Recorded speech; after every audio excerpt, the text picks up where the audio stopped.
나오신 여러분들 위해 하나님의 크신 은혜와 복이 임하시기를 주님의 이름으로 축원합니다. 오늘 여러분과 함께 나눌 말씀은 원망할 것인가 라는 그런 제목으로 함께 말씀을 나누기 원합니다. 인간을 가만히 관찰해 보면 미성년이라 불리우는 청소년기만큼 불평과 불만이 많은 때도 없는 것 같습니다. 아주 어렸을 때는 세상 물정을 모르기 때문에 불평과 불만도 많지 않았습니다. 근데 청소년기가 되면서 세상에 뭘 좀 알기 시작하면서부터 웬 불만이 이렇게 또 미성숙하다 보니까 그 불만이 좀 이렇게 생기는 것 같습니다. 남과 비교하게 되고 이것저것 보고 배운 게 있게 되면서 웬 불만이 그렇게 많아지는지요. 조금만 어려움이 닥쳐도 힘이 들어도 살기가 싫다느니 왜 인생이 이 모양이냐느니 차라리 내가 집에 오다가 교통사고로 그냥 콱 하고 죽었으면 좋았을 뻔했다는 둥. 여러분, 그런 말을 쉽게 합니다. 그러다가 이제 나이를 먹으면서 철이 들게 되는데 어떤 사람은 나이 한 40, 불혹의 나이가 되어도 이렇게 제대로 철이 안 들어서 늘 원망하고 불평하는 사람도 있습니다. 어느 70이 넘은 노모에게 40살이 간 넘은 아들이 찾아와서 교회 가기 싫다고 했습니다. 왜냐고 물었더니 그 세 가지 이유를 대었습니다. 첫째, 교회가 너무 적어서 교인이 듬성듬성 앉아있는 것이 아주 썰렁해서 그 교회에 가기 싫다는 것입니다. 두 번째, 안내를 비롯해 교인들이 너무 불친절해서 그 교회에 가기 싫답니다. 세 번째, 장로님의 기도가 너무 길고 성가대의 찬양이 너무 수준이 떨어져서 예배가 은혜가 되지 않아서 그 교회에 가기가 싫다는 것입니다. 그러자 그 이야기를 묵묵히 들으시던 70이 넘은 노모께서 그래도 너가 교회에 가야 될 이유를 세 가지로 말씀해 주셨습니다. 첫 번째, 여기저기 한 명씩 썰렁하게 앉아있는데 너마저 안 나간다고 하면 그 교회가 얼마나 더 썰렁해지겠느냐, 그러니 나가라. 두 번째, 신앙생활은 사람 보고 하는 것이 아니라 하나님 보고 하는 것인 만큼 교회에 가야 한다. 세 번째, 그래도 너가 그 교회 담임 목사인데 너가 그 교회 안 가면 어쩌겠느냐. 제 이야기는 아니니까 오해하지 마십시오. 저는 참고로 50이 넘었습니다. 여러분, 이렇게 철이 없다가 그래도 나이를 조금씩 먹으면서 이제 산전수전, 공중전, 수중전 다 겪다 보면 인간은 조금씩 철이 들게 됩니다. 인생에 대해 되돌아보게 되고 그래도 한 세상을 살 수 있었던 것에 대해서 감사하는 마음을 가지는 것이 머리가 하얗게 되신 어르신들의 깨달음이 아닌가 생각합니다. 그러므로 삶의 지혜를 가지게 된 지혜로운 어른들은 이런 말씀하십니다. 인생만사 세용지마이다. 인생은 기륭화복이 심하니 나쁜 일이 생겼다고 너무 속상해하지 말고 또 좋은 일이 생겼다고 너무 경박스럽게 좋아하지 말라고 그렇게 말씀을 합니다. 그 세용지마는 세용이라는 사람에게서 그 이야기가 유래되었습니다. 옛날에 세용이라는 노인이 기르던 말이 오랑캐 땅으로 달아나 버렸습니다. 말을 잃어버린 것입니다. 그 후에 달아났던 그 말이 다른 준마 한 필을 끌고 같이 데리고 왔습니다. 말 한 필이 더 생긴 것입니다. 그런데 자기 아들이 그 준마를 타다가 떨어져서 다리가 부러져 불구가 되었습니다. 그런데 그 덕에 전쟁이 났을 때 그 아들은 징용에서 빠져서 죽음을 면하게 되었다는 것입니다.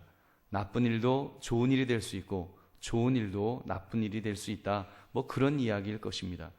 사랑하는 성도들이요, 오늘 추수감사절을 맞이하기는 했는데 사실 좋은 일이 많은 분들이야 감사하지 말라고 해도 막 감사와 감격 속에서 저절로 막 감사를 하실 것입니다. 근데 문제는 지금 현재 진행형으로 당하고 있는 어떤 어려움이 있을 때, 너무 어려운데 그 일이 계속 지금 진행되고 있을 때 참 감사가 쉽지 않을 것입니다. 올해 꼭 성취될 줄 알고 기도했던 제목이 응답이 안 될 것 같은 때, 여러분, 올해 내가 뭘 감사해야 되는가? 감사는커녕 불평과 불만이 이렇게 생길지도 모르겠습니다. 지금 이스라엘 백성들의 상태가 딱 그런 상태가 아닌가 생각합니다. 처음 출애굽을 할 때는 이스라엘 백성들이 너무너무 신이 나 있었습니다. 하늘에서 불이 내려서 애국 군대를 막아주셨고 홍해 바다가 갈라져서 땅이 드러났습니다.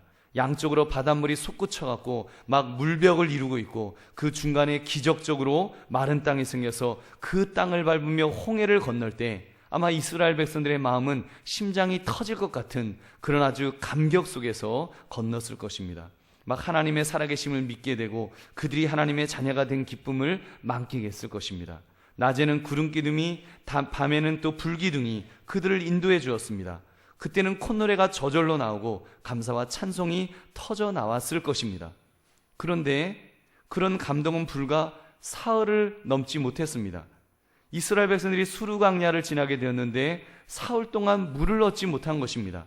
혀가 막 입천정에 붓기 시작하고 입술이 다 터지는데도 물 한 방울을 얻을 수가 없었습니다. 겨우 이제 마라에 도착해서 물을 얻어갖고 와, 물이다, 물이 나왔다 기뻐하면서 물을 마시려고 하는데 도저히 마실 수가 없습니다. 그 물을 마신 사람들이 배를 움켜쥐면서 그냥 구토를 하면서 대굴대굴 구르는데 이거 뭐 앞이 캄캄했을 것입니다. 그들이 겪었을 여러분 절망감을 한번 생각해 보시기 바랍니다. 어떻습니까? 만약 여러분 같으면 이런 상황에서 어떻게 반응을 하시겠습니까? 두 가지 반응이 가능할 것입니다. 첫째 반응은 교과서적인 대답, 믿음의 사람답게 기도하겠습니다. 두 번째 반응은 인간적인 대답, 하나님을 향해 좀 불평하며 좀 화도 내고 원망도 하고 좀 그러겠습니다. 어쩌면 화를 내는 것이 당연할지도 모르겠습니다. 그렇습니다. 이스라엘 백성들은 그 후자를 택하였습니다. 그들은 결국 모세를 원망했습니다. 모세를 원망했다는 말은 하나님을 원망했다는 말입니다. 그들은 불만을 터뜨립니다. 우리가 차라리 애굽 땅에 있었을 때는 먹을 것 마음껏 먹고 있었는데 마시는 것 마음껏 마실 수 있었고 심지어 막 샤워도 할 수 있을 정도로 물이 풍족했는데 이게 뭐냐?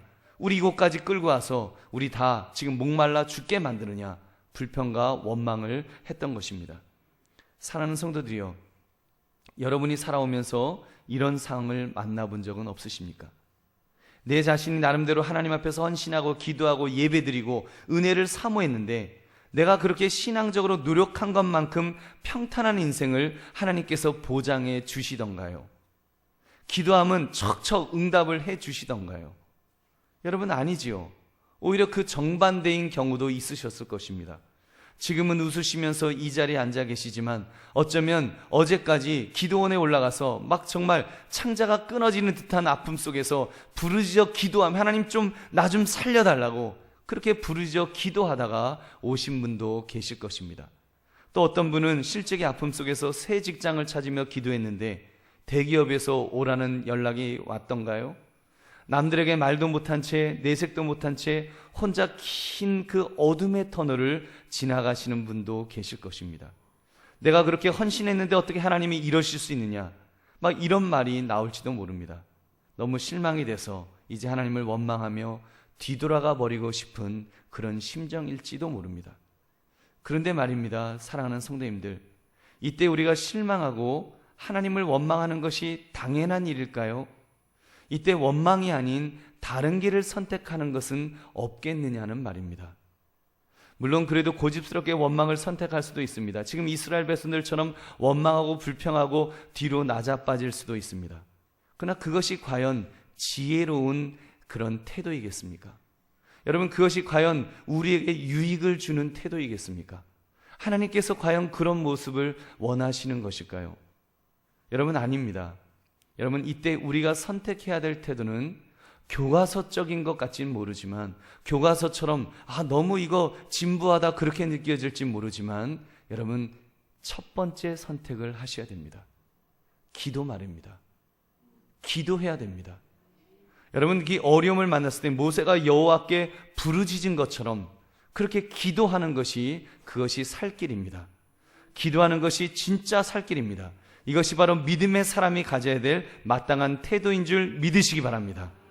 여러분, 분명히 기억하십시오. 성경은 결코 우리가 하나님을 믿기 때문에 인생의 고통이나 위기가 면제된다 이렇게 가르치지 않는다는 사실입니다. 오히려 예수님은 요한복음 16장 33절에서 이렇게 말씀하셨습니다. 세상에서는 너희가 환난을 당하나 담대하라. 내가 세상을 이기었노라. 세상에서 그 주님께서 약속하신 것은 환난의 면제가 아닙니다. 환난의 면제가 아니라 환난에서 승리하는 것입니다. 여러분, 승리하게 하실 줄로 믿습니다. 오늘 이스라엘에 처한 이 상황이 그 사실을 증언해주고 있습니다. 그들을 시험하셨다고 그랬습니다. 성경은 하나님께서 그들을 시험하신 것이라고 말씀하는 것입니다. 그들이 겪었던 그 고통과 괴로움은 인생의 끝이 아니었습니다. 절망이 아니었습니다. 벼랑 끝에 떨어져 죽는 것이 아니라 하나님의 테스트였다. 하나님의 시험이었다. 그들이 얼마나 하나님을 신뢰할 수 있는가, 믿음으로 바라볼 수 있는가를 하나님께서 시험하신 것입니다. 고린도서 10장 13절은 이렇게 말씀합니다. 사람이 감당할 시험 밖에는 너희가 당한 것이 없나니 오직 하나님은 미쁘사 너희가 감당하지 못할 시험 당함을 허락하지 아니하시고 시험 당할 즈음에 또한 피할 길을 내사 너희로 능히 감당하게 하시느니라. 아멘. 여러분, 그러므로 우리가 당하는 고통과 아픔이 시험이라고 한다면 그것은 죽는 길이 아니라 거기에는 분명히 살 길이 있는 줄로 믿습니다. 그러므로 이때 취해야 될 태도는 한 가지밖에 없습니다. 지금 25절에서 그 모세가 보여줬던 그 모습, 모세처럼 부르짖어 기도하는 것입니다. 모세는 부르짖었습니다. 영어로는 cried out, 즉 자기 속에 있는 것을 다 쏟아내어 부었다는 것입니다. 다 쏟아냈다는 것입니다. 여러분, 기도는 그런 것입니다. 쏟아내는 것입니다. 내 속에 있는 고통, 슬픔, 아픔, 괴로움, 눈물, 심지어 원망과 불평까지도 그냥 다 쏟아내는 것입니다. 기도를 통해서 쏟아낼 때 여러분, 이것이 중요합니다. 여러분, 하나님 앞에 너무 힘들면 힘들다고 말하십시오. 목마르면 목마릅니다. 배고프면 배고프다고 이야기하십시오. 아프면 아프다고 이야기하십시오. 하나님께서 들으실 줄로 믿습니다. 우리 하나님 분명히 들으십니다. 하나님께서 응답해 주십니다. 구원해 주십니다. 승리할 수 있도록 여러분 힘을 공급해 주실 줄 믿으시기 바랍니다. 예레미야 33, 3절은 그것을 말씀합니다. 우리 한번 같이 읽어보겠습니다. 시작. 너는 내게 부르짖으라. 내가 내게 응답하겠고 내가 알지 못하는 크고 은밀한 일을 내게 보이리라. 아멘. 여러분께서 이 구절을 가리켜서 다이얼 333이라고 합니다. 다이얼 333. 좀 외우기 쉽게 다이얼을 돌리는데 333, 예레미야 33장 3절 이렇게 여러분 하는 것입니다. 한번 따라해 보시기 바랍니다. 다이얼 333. 여러분께서 위급하고 정말 마음이 너무너무 답답하실 때는 예레미야서 33장 3절에서 다이얼 333 해갖고 이렇게 누르셔서 하나님께 기도하시기를 바랍니다. 너는 내게 부르짖으라. 내가 내게 응답하겠고 내가 알지 못하는 크고 은밀한 일을 내게 보이리라. 아멘. 여러분, 그렇게 기도했더니 하나님께서 어떻게 해주셨습니까? 25절 전반부를 제가 읽어보겠습니다. 모세가 여호와께 부르짖었더니 여호와께서 그에게 한 나무를 가르치시니 그가 물에 던지니 물이 달게 되었더라. 아멘. 기적이 일어난 것입니다. 도저히 마실 수 없었던 그 물이 너무 맛있는 물, 단물로 생수로 바뀌어진 줄로 믿습니다. 할렐루야. 여러분, 이 기적을 단순하게 어떤 종류의 나무로 국한시키지는 마십시오. 그 나무가 레바논의 백향목인지 잣나무인지 신풍나무인지 우리나라 소나무인지 우리가 알 수 없습니다. 그것이 중요한 것 아닙니다. 모세가 기가 막히게 약효가 좋은 나무를 찾았나 보다. 우리도 그 나무만 찾으면 이제 식수 문제는 해결될 것이다. 이렇게 생각하면 안 됩니다. 여러분, 아무리 그 나무가 약효가가 좋다고 한들 장정만 60만 거의 200만 명이 마실 물을 단물로 바꿀 만큼 농축이 잘 되어 있는 그런 물은 나무는 없을 것입니다. 여러분, 우리가 이것은 영적으로 보아야 합니다. 이 나무는 지금 하나님의 하나의 상징일 뿐이고 하나님께서 그 물을 달게 만드신 것입니다. 모세가 기도하였더니 하나님께서 응답하셔서 그 전능하신 그 능력으로 그 쓴물을 단물로 바꾸어 주신 줄로 믿습니다. 여러분, 성경에 그래서 우리가 이 나무를 생각할 때 우리가 두 가지로 생각해 볼 수 있는데 성경에 나타난 나무는 크게 두 가지가 나옵니다. 하나는 에덴 동산에 서 있었던 나무가 있었고 또 하나는 골고다 언덕에 서 있었던 나무가 있었습니다. 에덴 동산의 나무는 선악을 알게 하는 나무였습니다. 그 나무의 실과를 인간이 따먹음으로 말미암아 인간은 쓴물을 마셔야 되는 그런 존재로 전락하게 되었습니다. 바로 그 죄악으로 말미암아 이 땅에 저주가 들어왔고 세상은 온통 쓴물로 바뀌게 된 것입니다. 여러분, 근데 그 세상을 다시 뒤바꾸어 줄 나무가 골고다 언덕 위에 세워진 십자가입니다. 그 십자가 위에서 하나님의 아들 예수 그리스도가 그 십자가 위에서 죽으셨습니다. 죄의 삭은 사망이라고 하는 그 죽을 수밖에 없는 죄의 값은 죽는 거기 때문에 그 대신 죽어주시기 위하여 십자가에서 예수님이 죽어주신 것입니다. 그러면 누구든지 그 예수님을 믿기만 하면 이제 예수님이 대신 죽어주셨기 때문에 우리는 구원함을 받습니다. 예수님 믿으면 구원함을 받습니다. 그 나무에서 흘리신 보혈로 인하여 이제는 인류의 쓴물이 이제는 단물로 바뀌어졌습니다. 이제는 그 예수님으로 인하여 단물을 얻게 될 줄 믿으시기 바랍니다. 요한복음 8장 37절 38절 명절 끝날 곧 큰 날에 예수께서 서서 외쳐 이르시되 누구든지 목마르거든 내게로 와서 마시라. 나를 믿는 자는 성경의 이름과 같이 그 배에서 생수의 강이 흘러나오리라 하시니 아멘. 여러분, 예수님에게 오면 생수를 얻게 될 줄 믿으시기 바랍니다. 그렇습니다. 우리는 아무리 힘들고 어려운 시험을 당하여도 낙심할 필요가 없습니다. 주저앉아 원망하고 불평하는 것은 어리석은 것입니다. 왜냐하면 우리는 영원한 생수를 주시는 예수 그리스도가 계시기에 그분께 나아가면 됩니다. 주님 만나면 됩니다. 그것이 바로 기도입니다. 기도를 통해서 만날 수가 있습니다. 예수님의 이름으로 기도하면 됩니다. 예수님께서 우리가 기도하면 우리를 구원하시고 우리에게 이길 수 있는 힘과 능력을 주실 줄 믿으시기 바랍니다. 그러므로 믿음의 사람은 그런 어려움을 만나더라도 원망이 아니라 믿음의 눈으로 바라볼 줄 알아야 됩니다. 특별히 말씀을 드리고 싶은 것은 믿음의 장부는 이때 기대감까지도 가지는 것입니다. 지금 어려움이 있지만, 지금 힘든 일이 왔을 때 오히려 기대하는 것입니다. 나에게 또 무엇을 주시려고, 어떤 좋은 것을 주시려고, 나를 얼마나 더 강한 자로 훈련시키시려고 하나님께서 이 어려움을 주시는가 기대하는 것입니다. 여러분, 정말입니다. 저도 그런 경험을 여러 번 해본 적이 있습니다. 시험과 환난이 닥쳐왔을 때는 너무 힘듭니다. 너무 힘들고 어려웠는데 때로는 응답이 아니라 모든 것을 망쳐놓으시는 것 같은 절망감을 느낄 때도 있었지만 여러분, 그것이 아니더라고요. 지나고 나면 고난의 길도 믿음으로 기도하면서 가다 보면 나는 분명히 고난의 길이라고 힘들게 간다고 갔는데 어느 순간 보니까 내가 좋은 길로, 여러분, 좋은 길로 가고 있더라고요. 하나님께서 이렇게 인도해 주시는 줄로 믿습니다. 여러분, 이것은 저만의 고백이 아니라 아마도 우리 장로님들, 우리 머리가 하얀 권사님들, 우리 집사님들의 고백입니다. 살아오면서 맞아, 그때는 너무 힘들었는데 하나님께서 나에게 더 좋은 것을 주셨구나, 그거를 깨닫는 것입니다. 그런 깨달음이 있으니까 우리가 참으로 이렇게 오늘도 그 은혜 속에서 오늘 추수감사 예배를 이렇게 드리는 줄로 믿습니다. 사실 지금 추수감사 예배를 드리며 감사합니다라는 말은 하지만 정말 모든 일이 다 잘 되어서 너무너무 기뻐서 너무너무 좋아서 이렇게 감사하는 분은 그렇게 많지 않을 것입니다. 다 어렵고 힘들고 괴롭지만 우리는 압니다.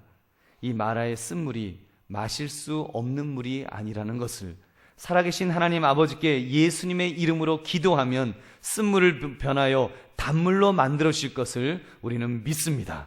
여러분, 그것을 믿기에 감사할 수 있는 것입니다. 그것을 믿음의 눈으로 바라보는 것입니다. 믿음은 바로 그런 것입니다. 믿음은 바라는 것이 실상이요 보지 못하는 것의 증거인 것입니다.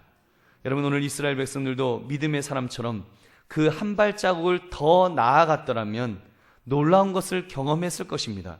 아니, 좋은 것을 주시기 원하시는 좋으신 하나님을 그들은 분명히 만났을 것입니다. 오늘 성경 말씀 다음 구절은 이렇게 말씀합니다.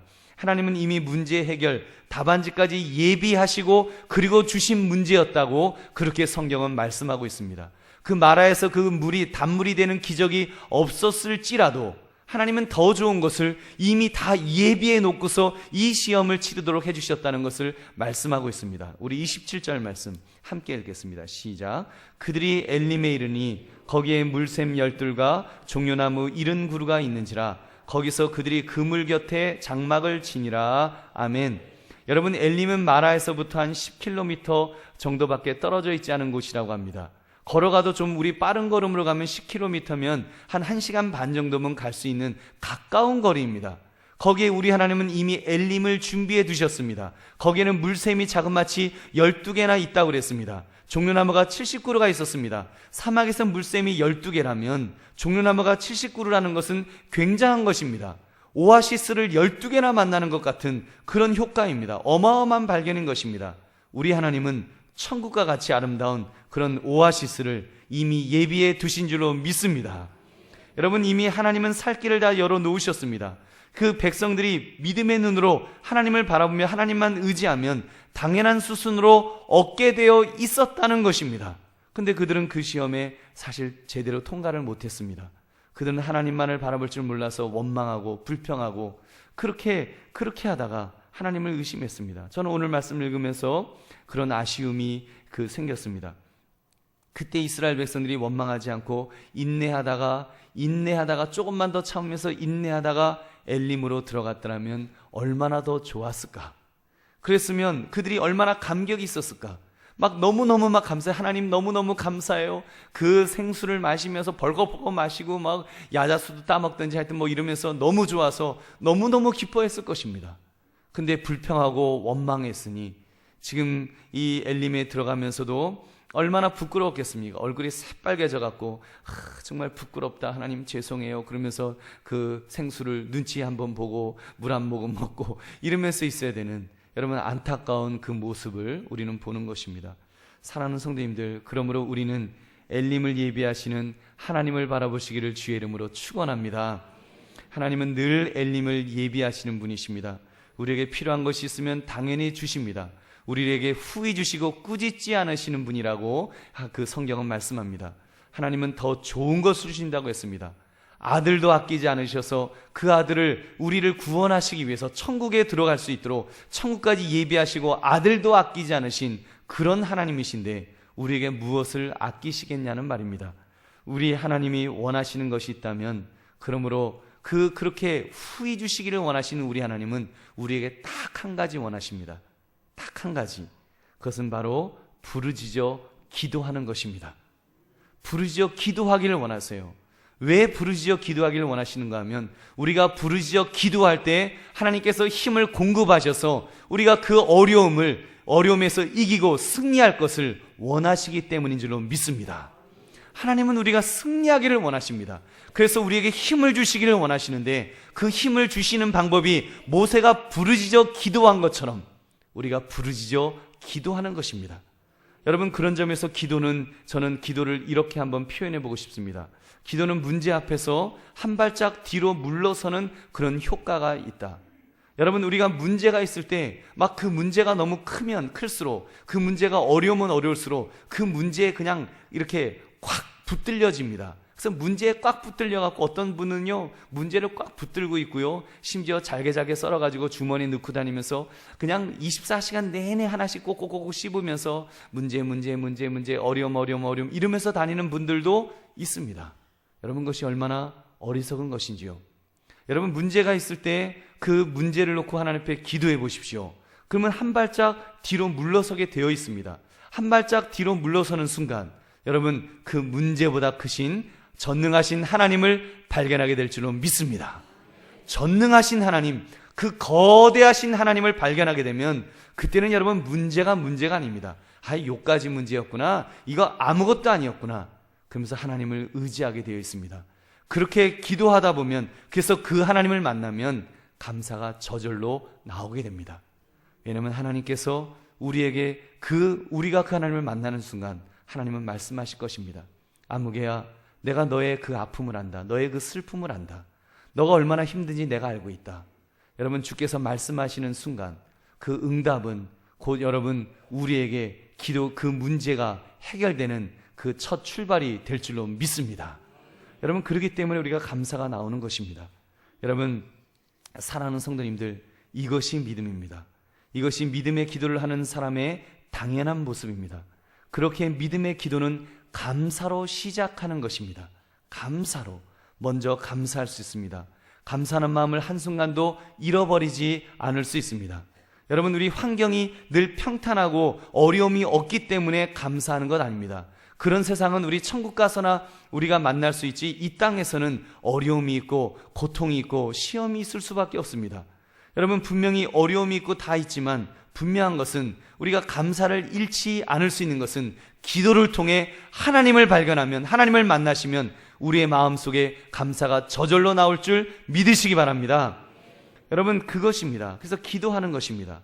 기도 속에서 우리 하나님께서 힘을 공급하시기 때문에 우리는 감사하며 살아갈 수 있습니다. 사랑하는 성도님들, 우리 감사를 잃지 마시기를 주의 이름으로 축원합니다. 추수감사주일이라고 요때만 반짝 감사하지 마시고 감사를 잃지 마십시오. 우리 기뻐하십시오. 감사하십시오. 그리고 그렇게 쉬지 말고 기도합시다. 여러분, 그것이 하나님의 뜻이고 하나님은 우리가 그렇게 살기를 원하십니다. 왜요? 여러분 데살로니가전서 5장 16절부터 18절에 우리 하나님은 그것을 말씀하고 있습니다. 같이 읽어보겠습니다. 시작.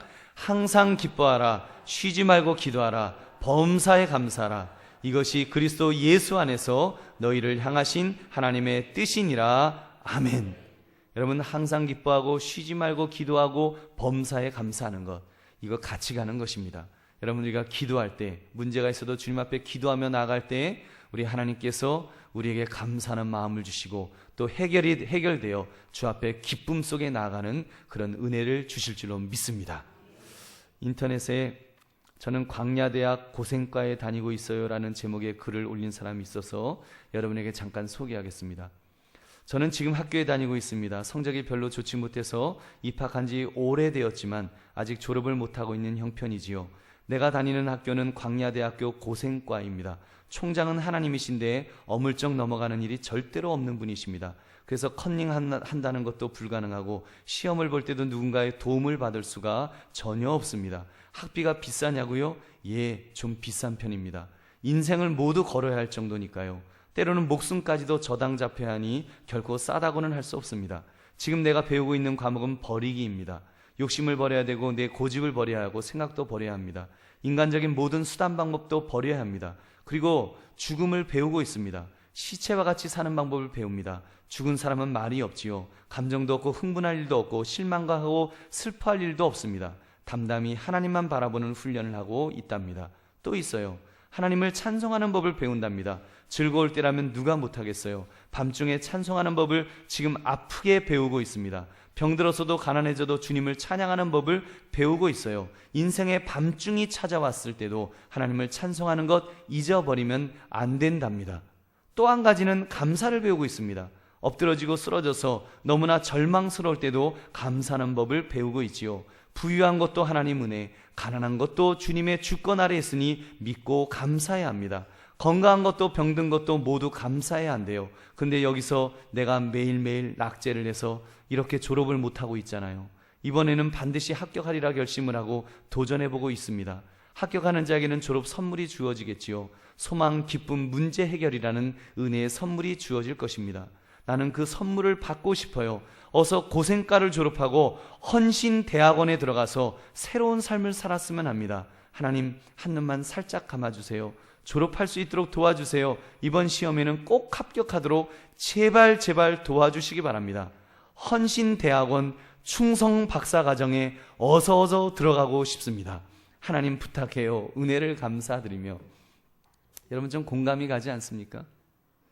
마지막 한마디를 질문함으로 말씀을 맺겠습니다. 여러분은 오늘 무엇을 선택하시겠습니까? 원망입니까? 아니면 감사입니까? 기도하겠습니다. 하나님 아버지, 오늘 말씀을 통해서 하나님 참으로 우리가 다시 한번 내 자신을 돌아보기를 원합니다.